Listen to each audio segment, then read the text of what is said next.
Hey guys, hello everyone. This is International Master Asaf Givon here. I wanted to present you today my new video. This will be a short lesson about the topic of clearing or vacating a square. So what do I mean exactly by clearing or vacating a square? So basically in some positions in chess we have a piece which is really wants to be on a better square or improve its position, but there are no good squares available for him. And what we do sometimes, we just create a square for it or clear the way for it, usually by moving a piece or a pawn in order to achieve it. So let's start examining some positions in order to understand better what I'm talking about. So perhaps the most classic and old example that I know of this kind of theme, this kind of idea, was a game of the first world champion, William Steinitz. He was playing with the white pieces here. This is a very old game, but at the same time a fairly famous example. It is white to move. We see that the black king is situated in the center of the board. He didn't castle yet, but here is the thing: if black manages to make two more moves, something like king f7 followed by maybe knight d5, then perhaps black's position wouldn't be at all that bad. Actually, it might even be that black will be slightly better, because in the long run white have this weak pawn on d4, which is an isolated pawn. So really Steinitz understood something very important here, that he must react quickly. And looking at white's position, we see that his queen and rook are fairly well developed, putting a lot of pressure on this knight on e7. They don't allow this knight to easily move, and they don't allow the king to easily castle. But we see that at the same time, we see that the knight on f3 is relatively short of squares. He cannot move to any active squares in the center, because actually the pawn on f6 is doing a very good job of restricting it. So this is why Steinitz understood that he must kind of act and create a good square for his knight. So what he did here was, I think, pretty much revolutionary at the time, especially in the times that he played. Most people would only sacrifice material just in order to get some immediate advantages. For example, advantage in development, which was a very common theme at the time. So we can see that a lot of the most popular openings back then was things like King's Gambit, or other openings where white sacrifices pawns in the very early stage of the game were very popular. But understanding some more long-term sacrifices were much more difficult to understand back then. So basically, Steinitz played here really a brilliant move. So pawn to d5, basically inviting black to take back the pawn. Obviously the queen cannot take the pawn, because then queen takes e7 would be a checkmate. So pawn takes d5. Basically, white just gave up the pawn for no apparent reason. But now we see basically three very good things that now happened in the white position. First of all, as we mentioned, this knight on f3, which was a very passive piece before that, now gets a very active outpost on d4. From d4, it can move to b5, to e6, sometimes even f5. It has much more options, much more future from this square. Second thing, the rook on c1. So before that, he was pretty much limited in his movements, but now when this pawn is gone from c6, he has the completely open file, and before that he only had the half open file. This is also a very relevant fact.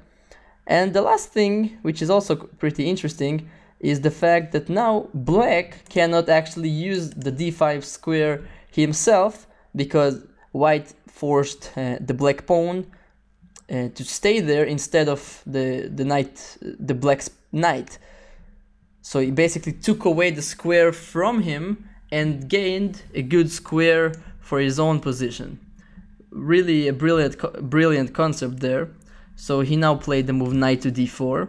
Black played king f7, continuing with his plan. And the next move, black is thinking about moving his rook either to e8 or c8 and maybe consolidating his king position. But Steinitz acts very quickly. He plays knight e6, also preparing the move rook to c7. Black here played the move rook to c8. And now the white's pieces were extremely well placed.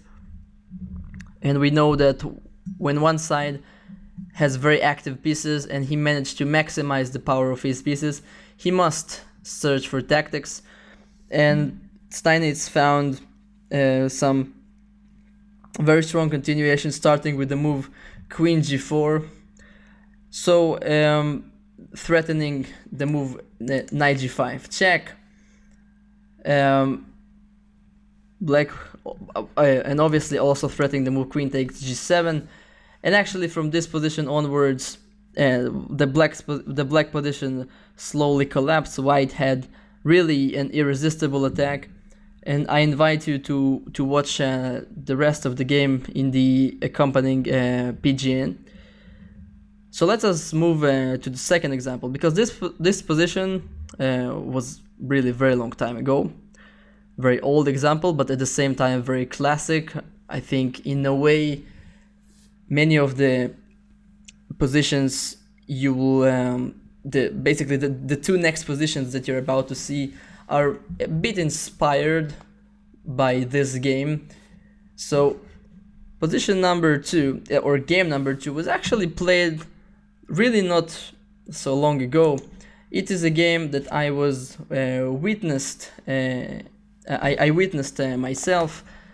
I was not playing this game myself, but my teammate, Grandmaster Tamir Nabati, who is now a very strong Grandmaster, rated almost 2700, he played at the first board in our team, and he reached this position that you see in front of you after 12 moves.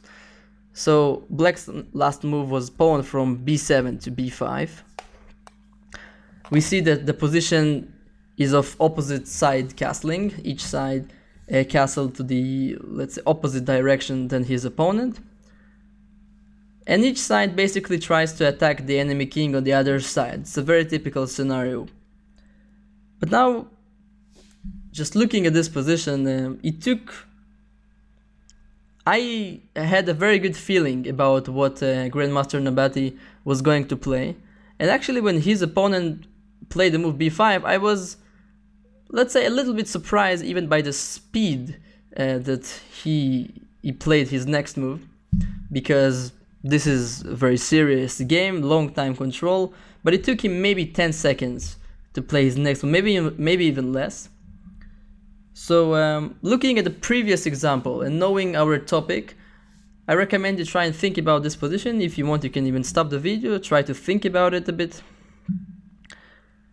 So white here played the brilliant move pawn to d5, very much similar to the previous example. He's basically giving up the pawn. Black took on d5, and now he cleared this square for his own pieces. Either the knight or the bishop can now move to this square, and it will be a very strong outpost for the white pieces. So here Grandmaster Nabati played knight d4, also gaining a tempo against the bishop on c6. And actually, after the game, we also had a small discussion with him and a couple of other players about the possibility of actually going c5 immediately. And the idea of this move is actually to keep the option of putting actually the bishop on d4 and trying to go for this formation of two bishops in the attack, and use the knight on e2 for some active operations on the king side. So just to illustrate my point, something like pawn to a5, bishop to d4, and now you see those bishops are very well placed to attack the black king, and the next moves are going to be something like g4, knight g3 maybe, the knight can jump into some active squares, and white's attack on the king side is just so much stronger than the black's attack on the queen side, because white has the support of his whole army in the attack, his bishops, and the knight will come. The black's attack, as you can see, is not being supported so well by his other pieces, and that's the big difference basically. He chose though to play knight d4 immediately, which is also very sensible. The bishop retreated to d7. And now a very important move, as we seen earlier, is pawn to c5. Without this move, the knight on d4 wouldn't be a very kind of safe, it wouldn't have a safe outpost. If white would not play the move c5, black at some point could play the move c5 by himself, creating a threat against the knight on d4, forcing him to retreat backward, force him to retreat back, and white would basically wouldn't get anything from this. So c5, a very important move. After which, white had actually just a very good compensation for the pawn. His position is not at all winning at this point, but his very much dominant position of his knight on d4. And basically, I think we can also agree that the white's plan here is just slightly easier. His attack is easier to execute. So black played here the move c6, white played g4, already creating some threats of g5, and he later on managed to win this game very much thanks to this sacrifice. So we see here a similar idea to the one of Steinitz. Here we see a much more modern example of two grandmasters playing it, but still we have the same same type of idea. Even it happened actually on the same square. White sacrificed the pawn on d5 and then vacated the d4 square for his knight. The similarities here are quite remarkable. And just for a dessert, let's say, I included also an example from one of my own games. So it's a very, okay, not a very old game of mine, but from the year 2010. I was pretty young back then, but this is one of my actually one of my favorite games. So black played this game very passively. This was a French defense, but one which went pretty much wrong for black. You can see that almost all of his pieces are situated on the back rank, on the 8th rank. Almost no development is going on, and actually white is controlling a lot of strategic lines here. The rook on g3 making pressure on the pawn on g7, not letting this bishop on f8 to be developed so easily. The rook on c2 is well placed. I want you also to take a look at this knight on f4. This knight actually in the previous part of this game, as you can see, white had a pawn on f4 and he played the move pawn to f5 just to get this square for the knight on f4, which is a very strong outpost for the knight, making pressure on all kinds of squares. But it's now white to move, and looking at the previous examples, I hope you already have some idea of what is going to be white's next move. You can see that out of all of white's pieces, the only piece which perhaps has nearly zero things to do, which is just a useless piece, is the knight on f3. Even the bishop on c1, which doesn't seem all that active, has some role. He needs to protect the pawn on a3, he's also making some pressure on this diagonal, so he's doing at least something. Knight on f3 just doesn't do anything special. And white's next move is aiming just to create a very strong outpost for this piece. You might have guessed it already. If not, you can stop the video and try to think about it. So the move is pawn to e6. Very nice. Basically, once again, giving up the pawn, saying, to black, please just take this pawn. I don't need it. I just want the square for my piece on e5, which worths more than a pawn at this point. Black took with the pawn on e6, knight e5. Here you see a picture of almost complete domination of the white's pieces over their black counterparts. It's also nice to have this tempo on the queen on d7. Black played queen b7. Now white has a lot of promising options. I cannot even count the number of good moves that white has here at his disposal. There are all kinds of knight jumps on g6, maybe some more moves, but I kind of like the move I chose, which is rook to g6. One of the reasons that I like this move is it's kind of to show white's power here. If he can land his rook on such an advanced square in the black's camp without black being able to do almost anything against it, it's kind of shows the domination of my pieces over his. So obviously I'm threatening the pawn on e6 at this point. If this pawn falls, all of his pawns are going to be lost. So he played queen e7. And now, admittedly, I didn't play the strongest move in this game, in this position. In this position there is already a winning continuation for white, which is also not terribly difficult to spot. I was probably so much I liked my position so much here that I didn't want to. I was maybe too focused on some positional moves which improve my position, not thinking concretely enough. But once again, as mentioned, all of white's pieces are basically ready for tactics. They are all practically maximized their power.